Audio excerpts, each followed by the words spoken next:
Maybe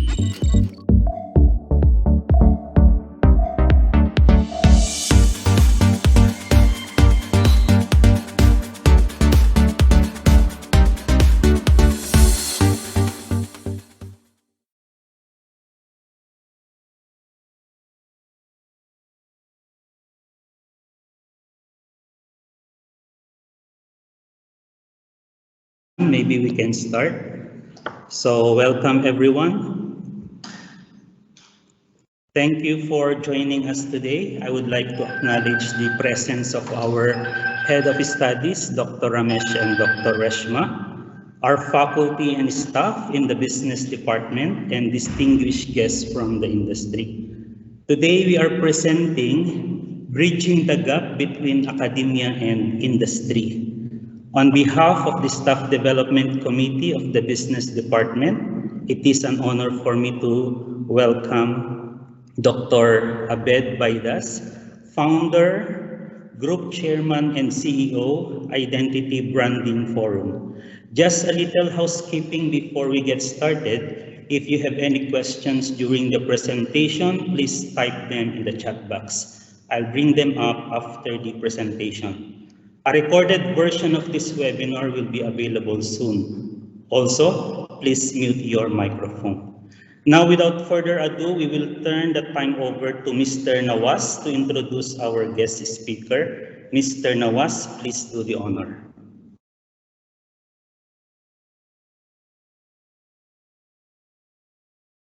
Good afternoon to all.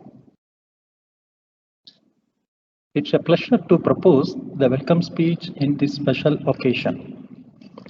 As we all are waiting to hear about bridging the gap between known to unknown, that is academic to industry, I would like to welcome the versatile and the reputed research person, Mr. Abed Baidas, who has a successful business career over 30 years.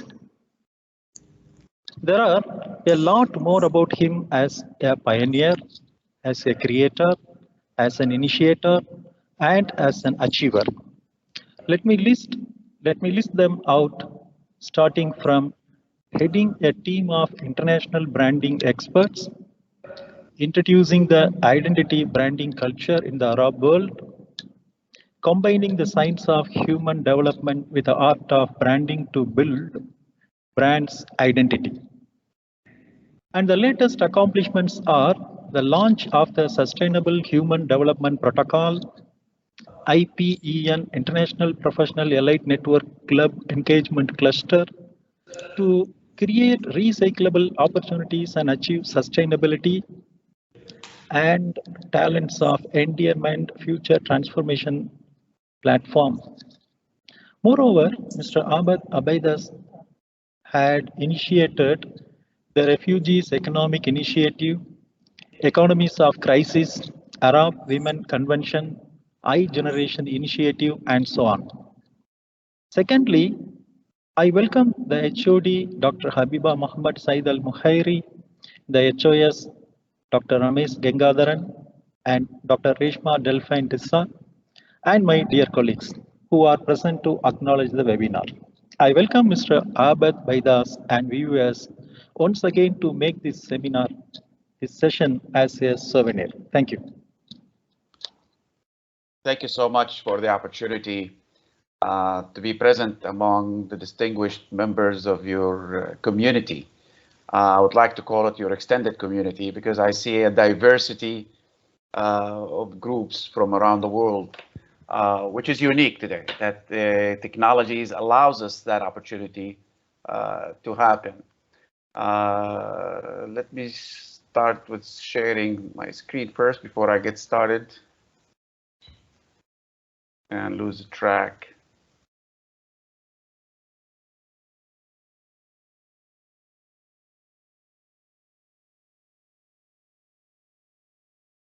Can you see my screen, please? Yes, Doctor. Thank you so much. I appreciate the opportunity to be present among you, although I question to consider myself as a resource speaker for academia with the presence of the distinguished members of the academia. But I'd like to consider myself a resource speakers in terms of the future, in terms of the human development, in terms of the human aspirations, in terms of the business ambitions, in terms of how to really connect with our world together. In another term, I would like to use, how do we really create a relevant world to have a meaningful relationship and to have a clearly defined pathways to the future. I'm Abed Baidas, of the group chairman and CEO of Identity Branding Forum, and I'm a proud founder and principal of Talents of Endearment, which is a sub-brand of Identity Branding Forum. Basically, all what it is about creating relevancy between people and business in order to see the future that we all dream about. We create our own sciences. Everything that we do in-house is our own creation. We have a number of masterpieces worldwide. I don't want to spend time talking about it. This is the link on our website. You can take it, and it will also take you to the history of Identity Branding Forum and what we have been doing over the years. With passion, I share this afternoon the time with you because there is something unique to talk about when we talk about the gap between academia and industry. Let's start talking about with the facts. We grew up in an environment that says without a college degree, you will never have a future. In the 60s, we used to say civil engineering. If you're not a civil engineer, you cannot get a job. In the 70s, you have to have a bachelor's degree or a master's degree. In the 80s, and you have to have a PhD degree in order to have a career, a successful career. Unfortunately, what we were led to believe is not the real story, because what we're discovering today, carriers of those degrees are unemployable. They cannot even find jobs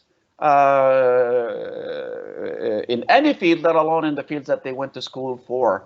And things are getting really to the worse when we talk about academia, when we talk about the aspirations of people that believed in the educational system that's going to take us out of despair to hope. When we look at the cost of education, it has been rising astronomically all over the world, not just in certain parts of the world, all over the world. But yet the quality of education isn't really improving much with the same expectations that we are paying or subscribing to. COVID-19 came in with a new challenge, the challenge that sent education home. Now parents are looking at education at home, saying to themselves, this is what I have been paying for my kids to study, to learn. And that accumulated a whole load of more challenges to the educational system as we know it.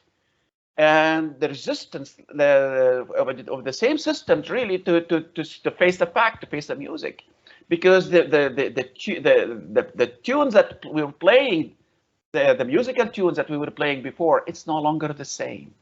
So what is education is worth today?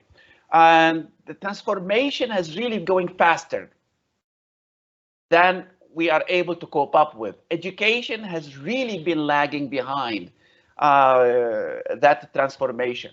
It's being transformed, but not at the same speed as the technology is really pushing the world.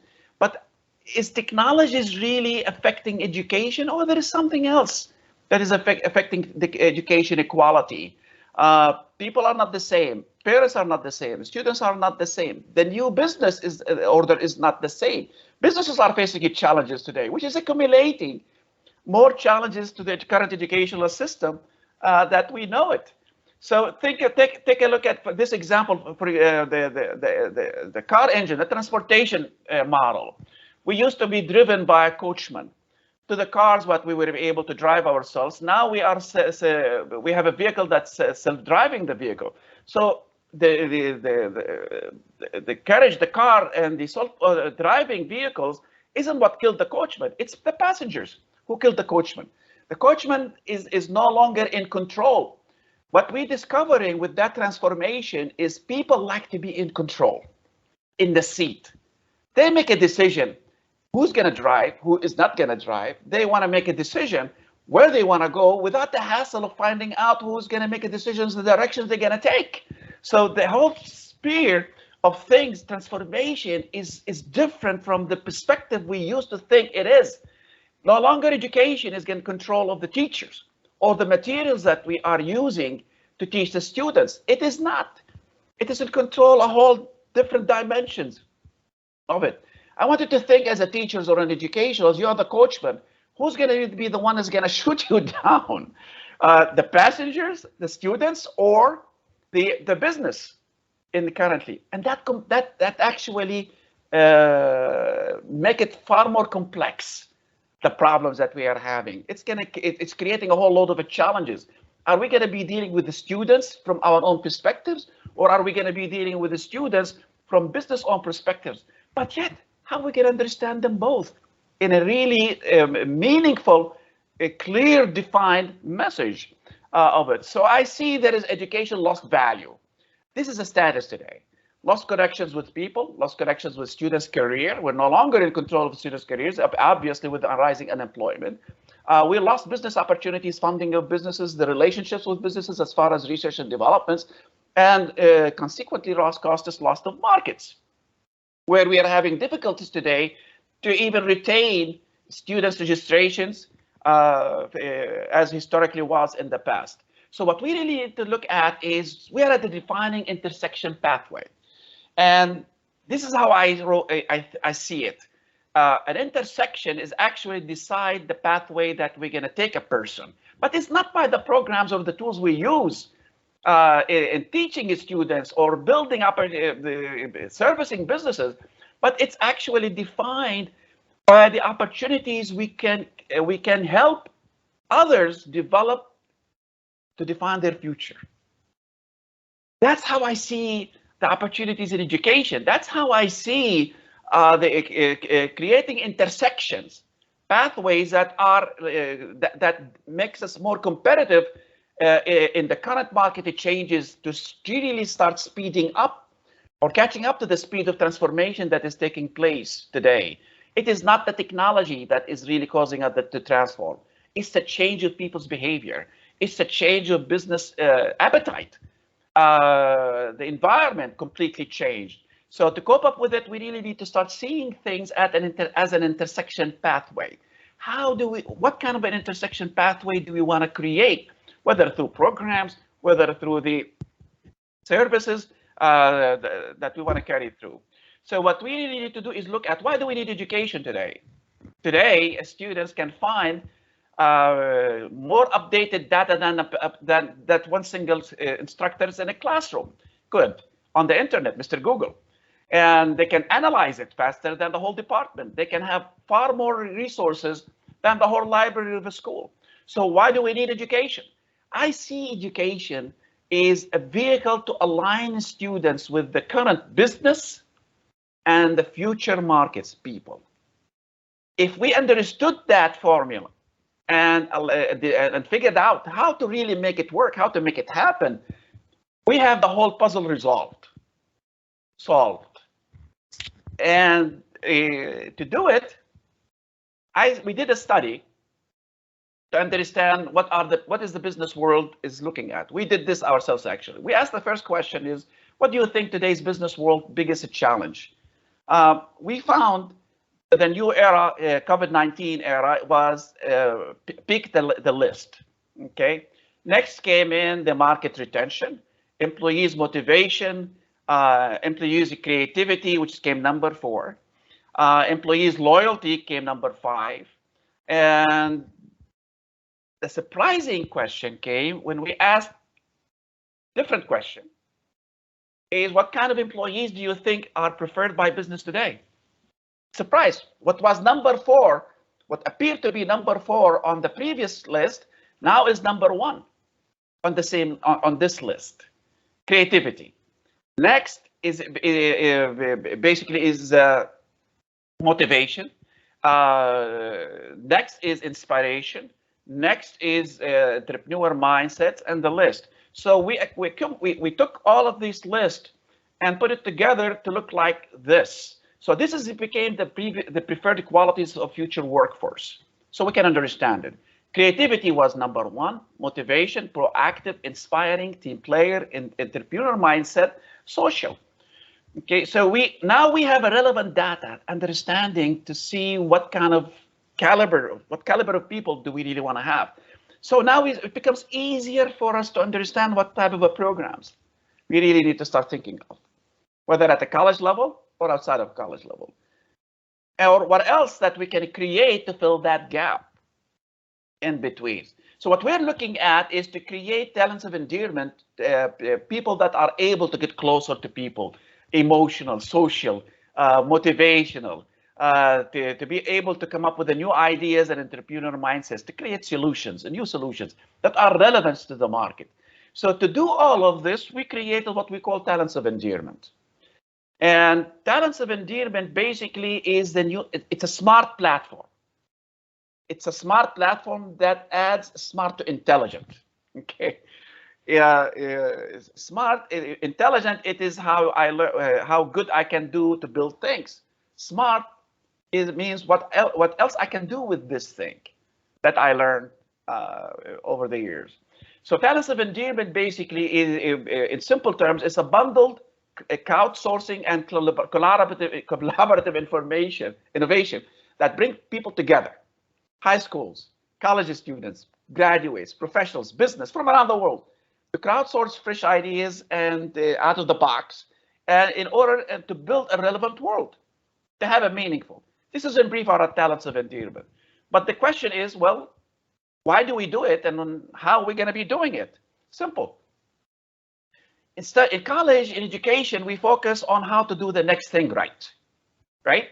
So that's a logic. That's a rational questions of education. Businesses today is about how to do the next thing right on the production line. The technologies we use to build it, the knowledge we have to do it right. But we wanted to focus while you focus on how to do the next thing right, we thought, well, let's create the opposite. What is the right thing to do next? Out of that connectivity, why we're connecting everybody, students, business, professionals, graduates. Why do we connect them? Because we want to discover how to do what is the right thing to do next. You do your part, the next thing right. We do our part, the right thing to do next.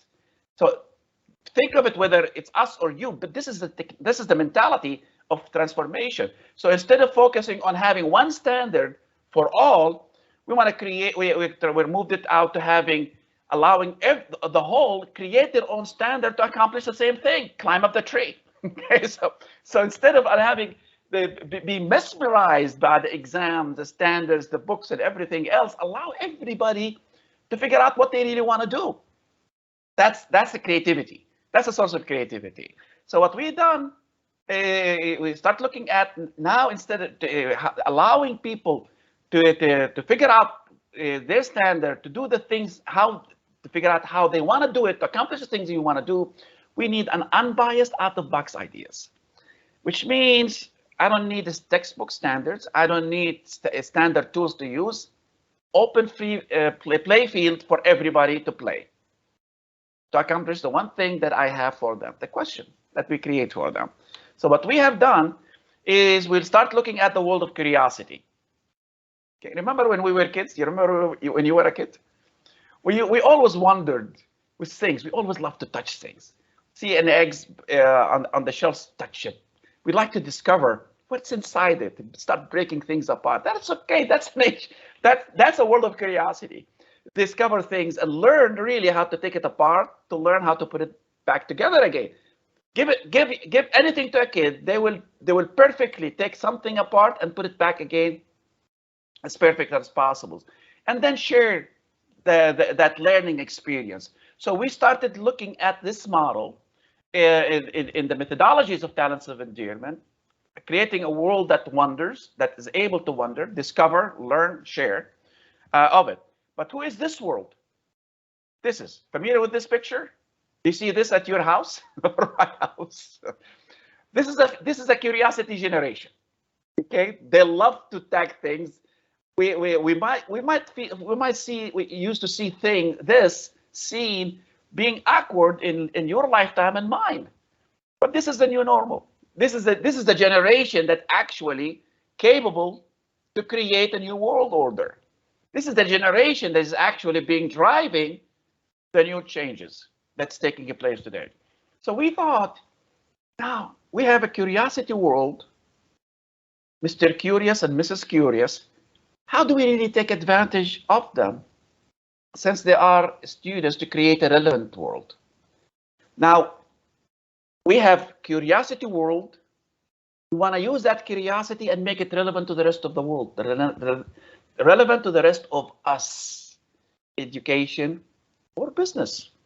I think it's more appropriate to say business than in education, because if we were able to make Mr. Curious and Miss Curious relevant to the business world, now we have defined a meaning to education, what it should be.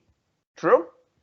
So what we did is we thought, let's mix them together to create a relevant world for Mr. Curious, Miss Curious, with business, mix them together. We don't want just somebody to talk differently. We want to bring them into the same room, talk together.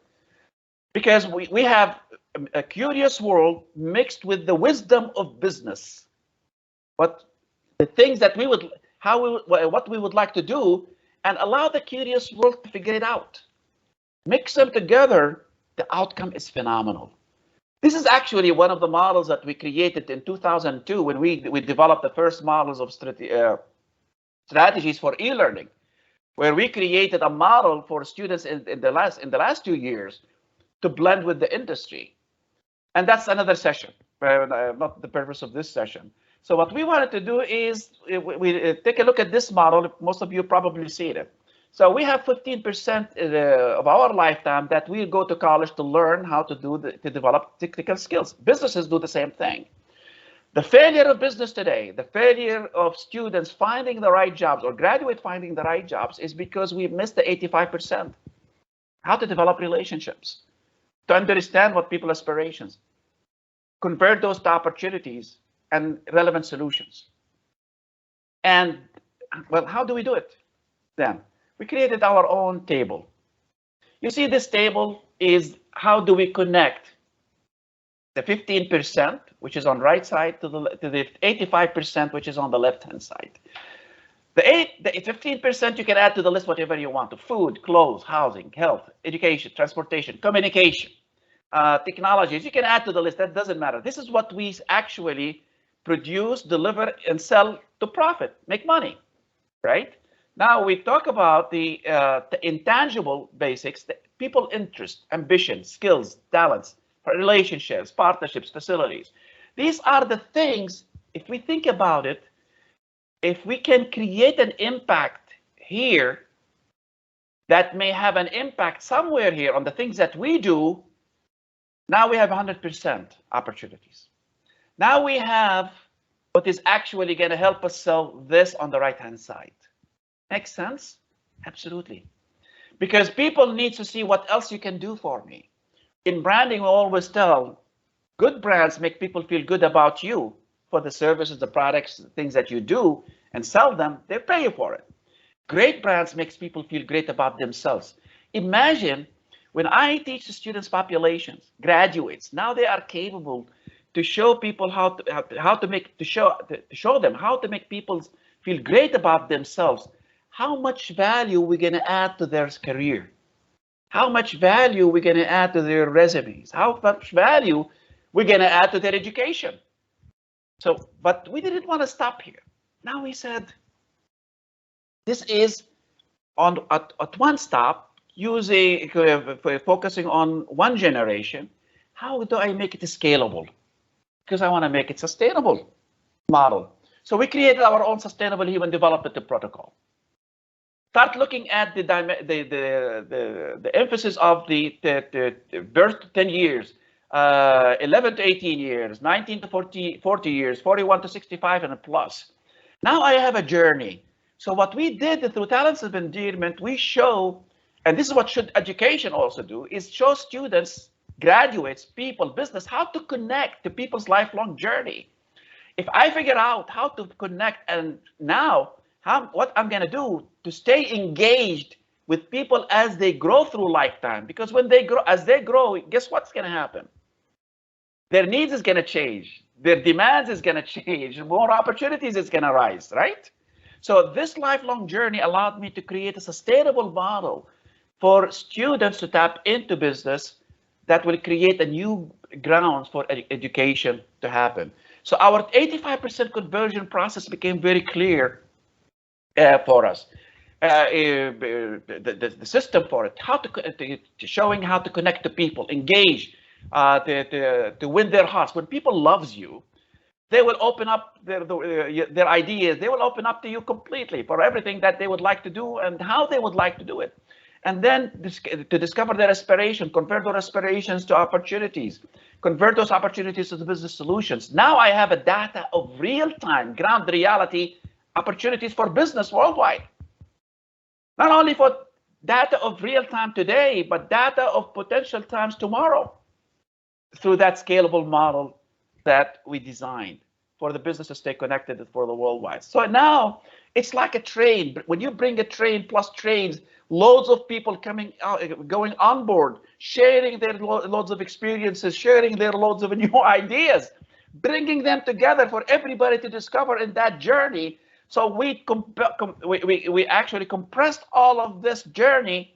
Instead of spending a lifetime to learn it, at every stop you make it through your lifetime, we decided to say, well, make it simpler, shorter, lesser cost into one stop, where I allow everybody to come on board, share their experiences, offload their experiences, develop the big ideas together. This is the future of learning. This is the future of business. This is the career. This is the future of workforce. And this is the future of workplace, yes, because it requires something else. Now I'm making now relevant to the future. Now I have a base for education to improve. Now I have a base for business to connect to education in order to have a relevant Mr. Curiosity and Miss Curiosity with that value. So what we did is we focus on making everybody think crazy for a reason. We don't want to think of normal. We don't want you to copy something. Think whatever comes up in your mind, dump it. Think of how many crazy ideas you're going to have on that train, or groups of trains coming on board with loads of experiences or loads of ideas. Why would that make a difference? Because when you do that, you create chaos. And it's a truly said, learning and opportunities rise when you throw everybody at the edge of chaos. You will have a new spontaneous order to create. So through that model, at every stop you create for those trains to come together, you create a new spontaneous order. So instead of you being controlled by the technologies, or what Mr. Amazon or Mr. Uber decide what your future is going to be like, now you are in control what is going to happen tomorrow. You are in control of Mr. Uber and Mr. Amazon. They're not no longer going to be in control of anything you're going to be doing. And show them how to build the purpose, because to have a relevant, meaningful relationships, to focus on people's aspirations, what people need, how to turn their lives better, to live better, in order to capture people and drive markets and grow business. This is a natural process, if you think about it. Love it. But now what I need to start focusing is the environment. Okay, clear. I have to have an environment for this to foster this new generation of business, new generation of education, to align with Mr. and Mrs. Curiosity. Okay, so what we wanted to do is we create an environment giving a fair access to everybody to be all what they want to be, enjoy it. And to do that, we need to start with something different with everything else. Today in college, you have to pass You have to study hard in order to pass. That's their motivation. So we thought, let's break this cycle. We want to move from extrinsic motivation to intrinsic motivation. I don't want you to study just to pass the exam to get the degree. I want you to study because you want to, because it's a vehicle for, vehicle for you to be all you can be, but to being convinced of it. So we moved from the extrinsic to intrinsic motivation in order to keep everybody excited. It is me that I'm in control of my education. It is me that I'm in control of the knowledge and my learning curve that I'm moving forward. But all what we are doing now, but this requires a new change, transformation in education. Instead of being a teacher or a faculty, I need to start thinking of becoming like a mentor or a coach in order to guide them, because the students is going to have an abundance of knowledge you're going to keep giving them. So it is worthless today to keep testing them for how much they remembered or how much they retained out of the class. And what we need to do is to discover how much opportunities they can create. That's a fun education. That's a fun future. So education couldn't do it because of restrictions of regulations and the likes. I understand that. So we created the vehicle to fill that gap. Okay, in order you learn how to do the next thing right. Now I'm going to help you discover what is the right thing to do next. Which means basically I really need to start changing the mindset. Instead of competing, being the best in class, the top of your class, all straight A's. Well, I always tell people, exams, grades are for your teachers, are for your college. Like I told my mom and dad when I finished college, this is my degree, congratulations, it's yours. It's not what I wanted to do, whatever it is. I wanted to be a people's person. So what we wanted to do is change the mentalities of students to be we. How do we transform that in college? To start thinking as we. Break that, figure out to climb the tree, break it down in order to climb the tree. So everybody has not just one standard for all, but for all creates a standard for them to do the same thing that we want them to do. This is the future of education. This is what education should be. This is how we turn it fun and exciting instead of being boring and having to cheat on the exams. So we focused about the diversity that allows people to connect. Remember that scales from 1 year old to the 10s. So we created this platform, Talents of Endearment. Actually, yes, we have for groups of 6 to 12 years old kids, high school students, college students, professionals, business, people with disabilities. All of these have to be considered. Now imagine when you're creating education programs that actually allow students to blend with all others to learn, to discover what should be done next, and you help them what opportunities to come out of it for what should be done next. And we decided to look at the equity, where we're giving everybody a fair access to know-how, the opportunity to grow, the chances. So nobody is deprived with with less access to information, with less access to internet. So the whole system was designed around people's capabilities to do things, whether they have fast internet, the slow internet, and the like. So we created the environment so we don't allow anybody to have a frustration. Frustration is restricted, is taken out. Now this is what we comply with the inclusion standards, where everybody now feel valued, appreciated for their ideas. This is what they actually share. They feel it. We make them live through that journey that they are going through the program of it, to feel self-belonging. Remember, intrinsic, from extrinsic to intrinsic. This is the journey how to accomplish it, how we did it for us. With that, now we have what we call the peaked culture. Peaked creativity, peaked motivation, because now everybody is having a great fun. I wish we had more time to share with you some of the testimonials of students who participated in these programs from around the world: US, Croatia, India, UAE, Bahrain.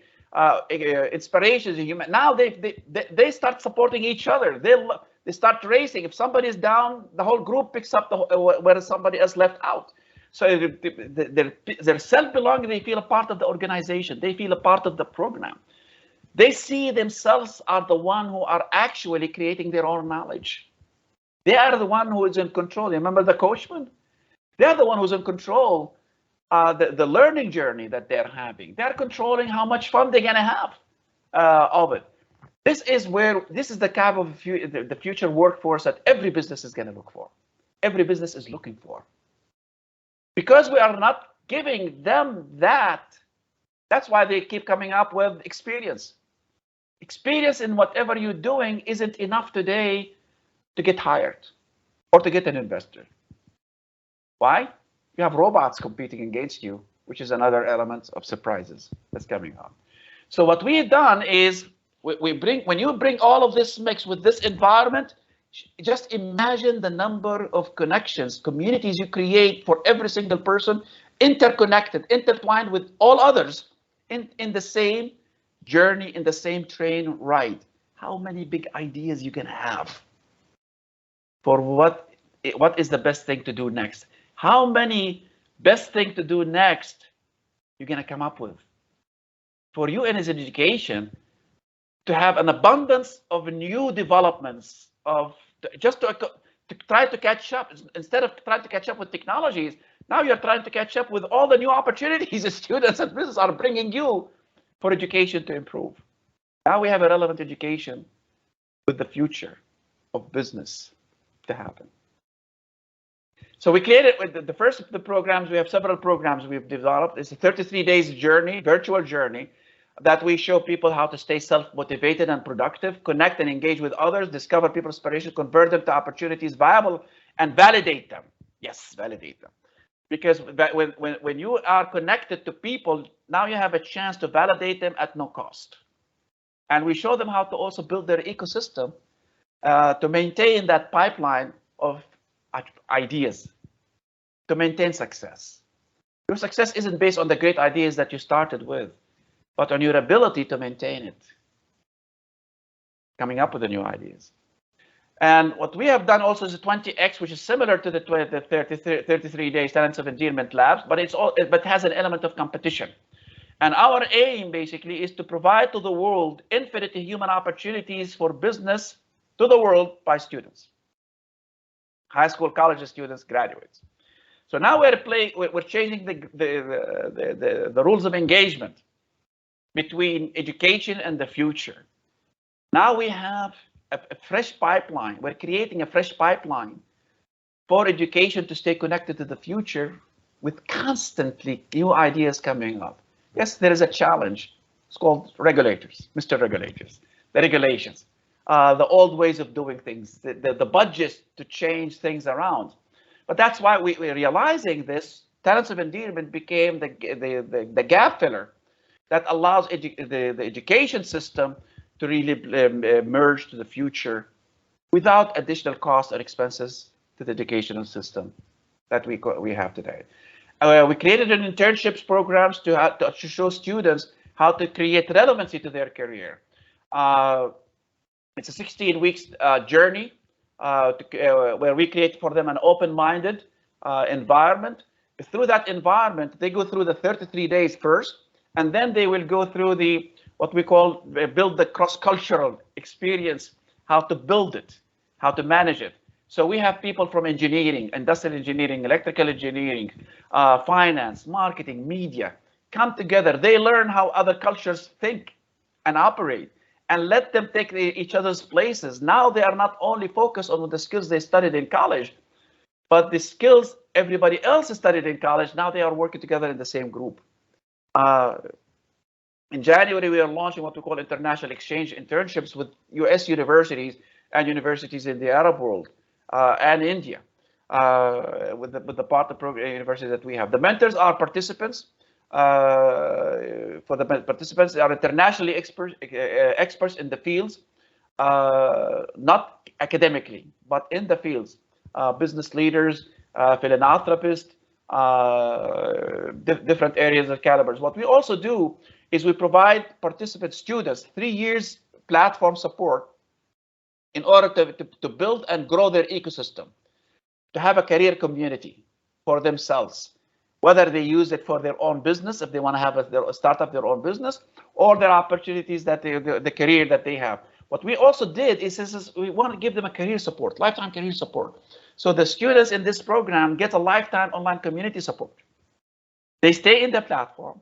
They stay not only to get help for whatever challenge that they have, but they keep looking at what other opportunities coming up with through other students, participants in the whole around the world of it.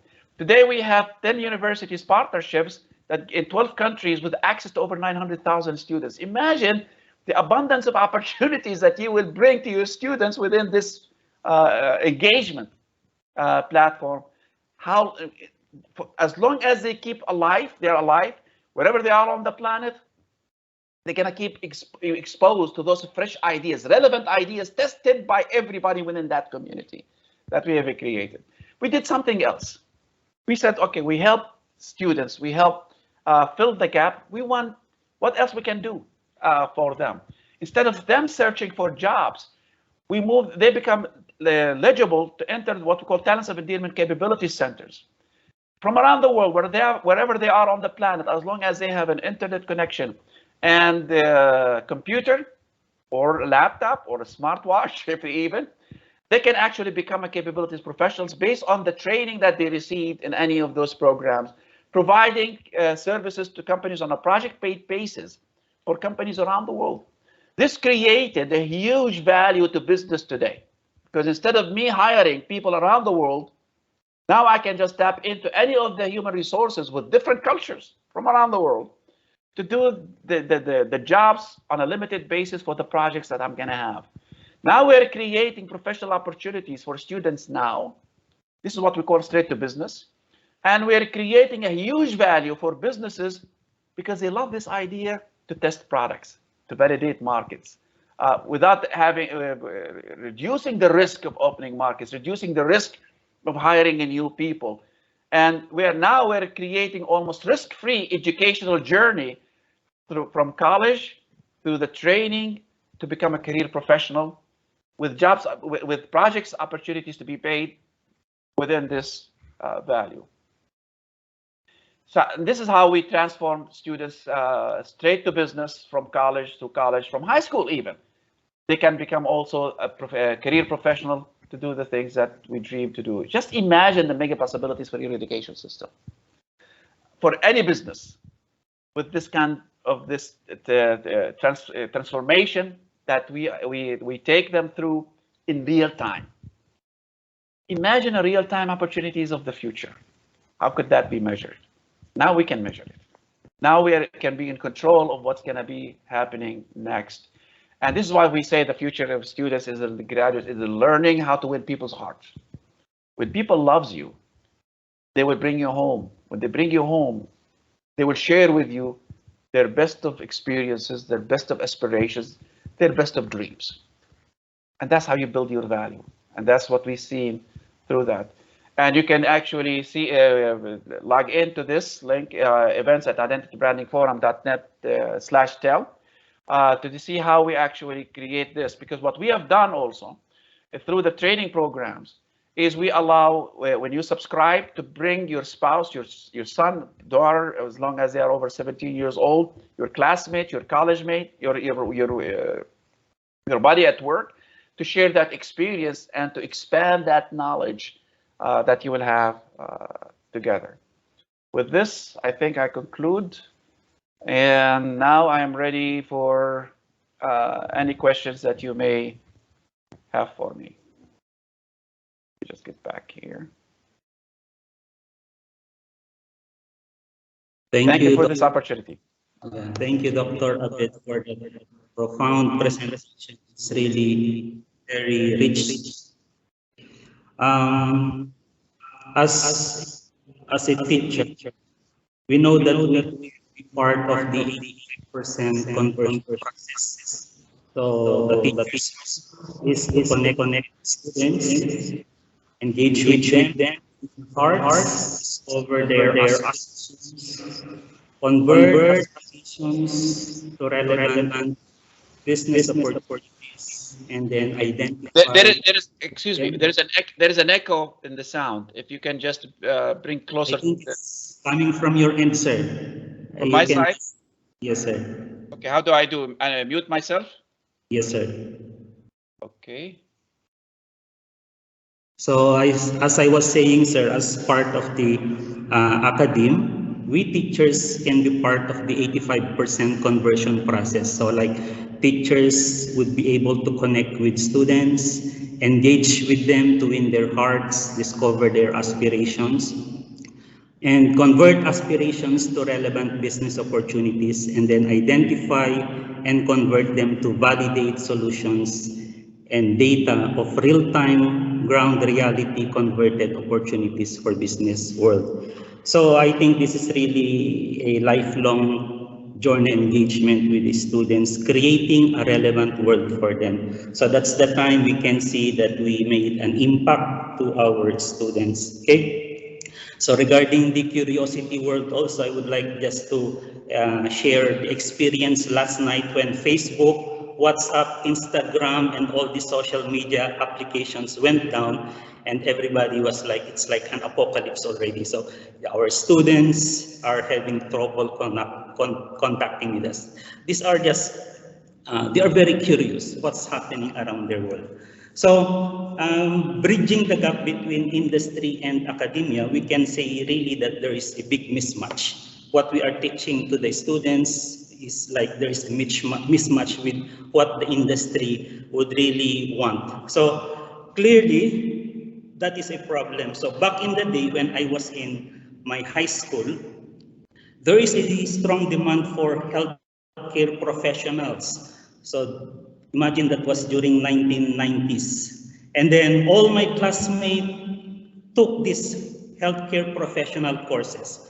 And then after they graduate, there's no more demand for healthcare professionals because there's too much already supply. So there is a mismatch. So my question is, which profession do you think is most relevant in the next decade, and what skills do we need to develop to be relevant, sir?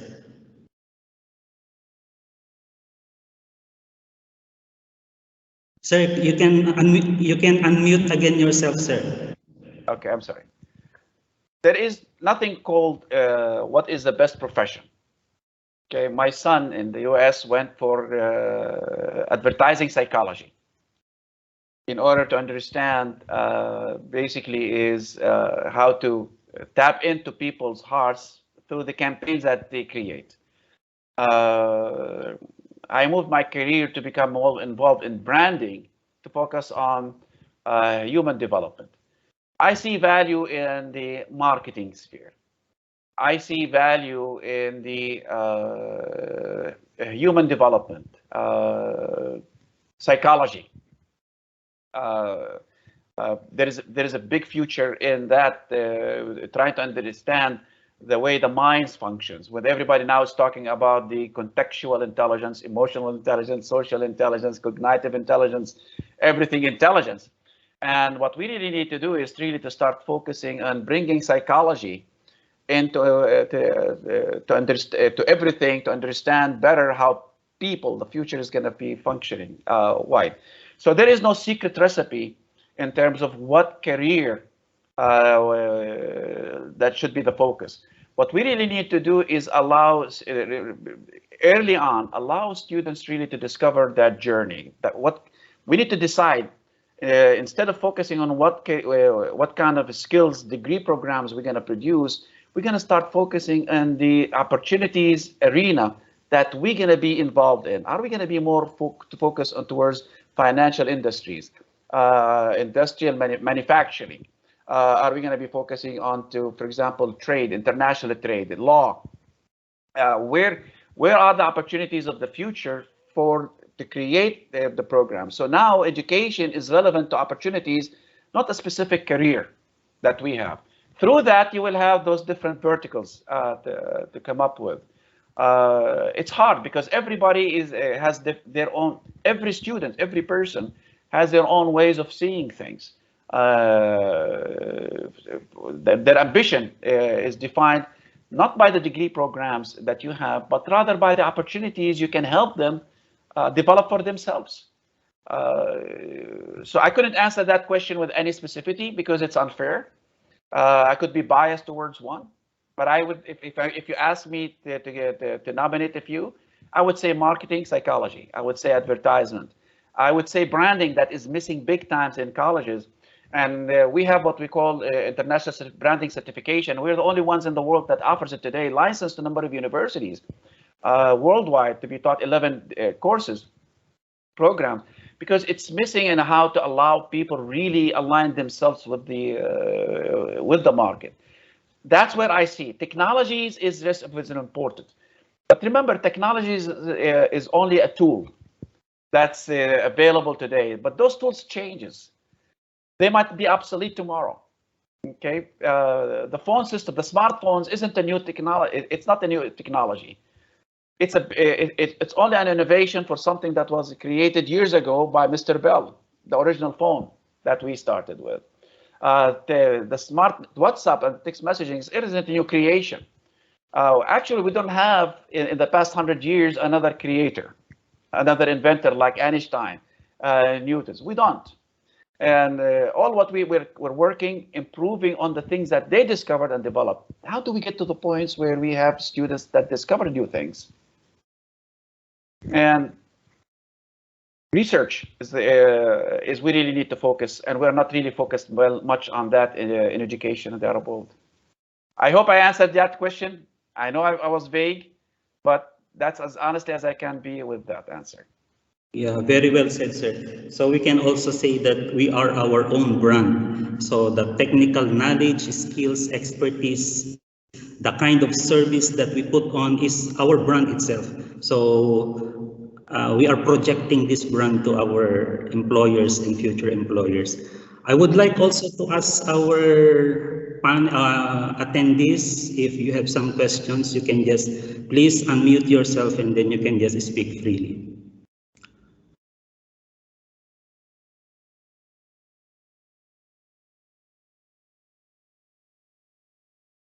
Anyone from our staff?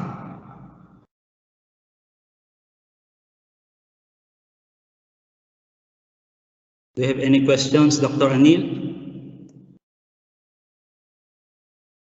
I guess we covered everything very well, not to have anybody left with any questions. I have no questions. It was really excellent, and we have taken a note of many good number of points. Thank you very much once again, Doctor, for enlightening us. Thank you, Dr. Anil.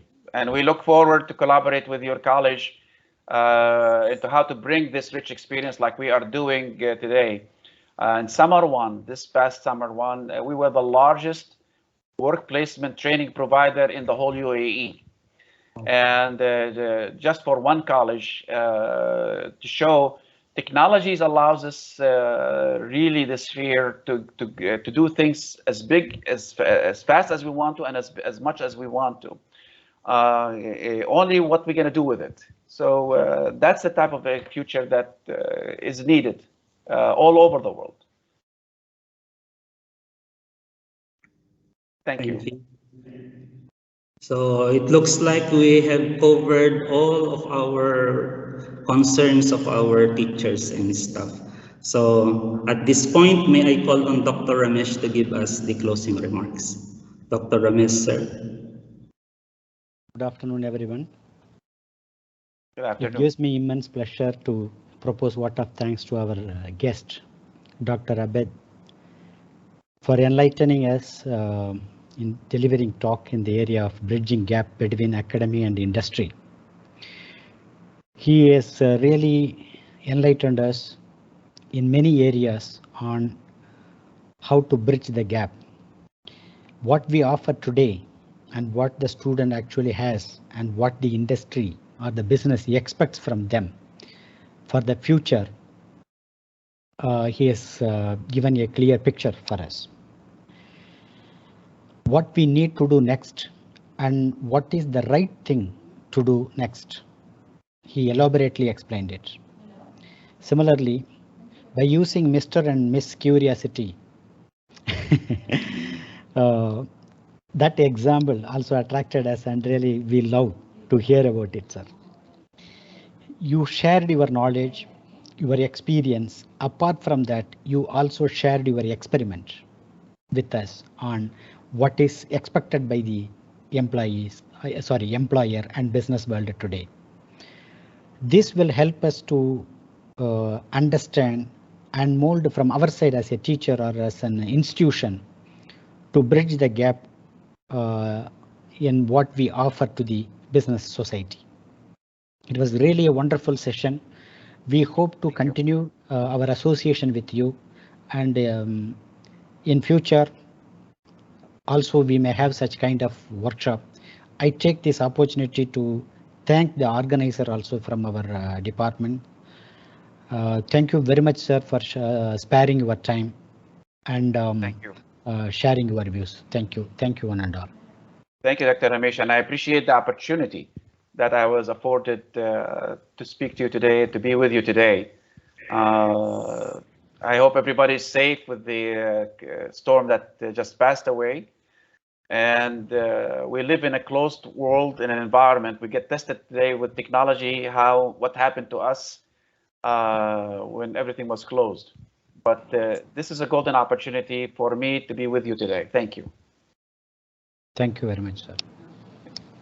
Thank you, Dr. Ramesh, and thank you, Dr. Abed. On behalf of the Staff Development Committee, I would like to express my gratitude and appreciation for sharing generously your time and expertise and supporting our initiatives. This workshop will go a long way in the professional development of our staff.